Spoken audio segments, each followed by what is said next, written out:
अति दया और कृपा करके संतों महात्माओं को धरती पर भेजते हैं और संत महात्मा फकीर यहाँ पर आकर के हम जीवों को समझाने की कोशिश करते कि भाई हम आए वही देश से जहां तुम्हारो धाम, तुम सबको घर पहुंचावना एक हमारो काम।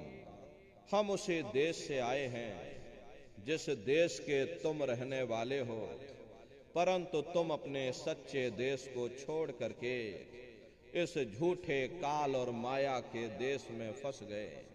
यह देश तुम्हारा देश नहीं, तुम्हारा देश सचखंड है। ये कौम तुम्हारी कौम नहीं, तुम्हारी कौम सतनाम है और ये जीवात्मा उस सतनाम रूपी समुद्र की बूंद है। इस बूंद को समुद्र से मिलाओ, यानी जीवात्मा को उस परमात्मा से मिलाओ। वो परमात्मा है, वो आपको मिलेगा, जीते जी मिलेगा। इसे मनुष्य शरीर में मिलेगा। इसे मनुष्य शरीर के अंदर जा करके परमात्मा से मिलने का वह एकमात्र दरवाजा है।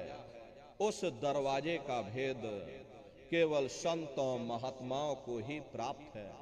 ये दुनिया के लोग, दुनिया की आवाम जनमानस दुनिया के ज्ञान को पढ़ करके अहंकार में डूबे रहते हैं कि हमसे बड़ा कोई ज्ञानी यहाँ नहीं है। लेकिन उनको ये नहीं मालूम, जहाँ ये दुनिया का ज्ञान समाप्त होता है उसी के सिर की चोटी से ये आध्यात्मवाद, आत्मा और परमात्मा का ये गूढ़ ज्ञान, रहस्य विज्ञान प्रारंभ होता। उस विज्ञान को पाने के लिए सबसे पहले जरूरी है कि पहले आप लोग मानवतावादी बनो, मानव धर्म और मानव कर्म को अपनाओ। अरे मानव धर्म क्या है? इंसान इंसान के काम आवे, एक दूसरे की निस्वार्थ भाव से सेवा करे, सत्य, दया, अहिंसा, परोपकार आदि गुणों को अपने जीवन में उतार करके और किसी संत महात्मा की खोज करके उनके बताए हुए रास्तों पर चल करके उस मालिक की भक्ति करके अपनी जीवात्मा का कल्याण करा ले।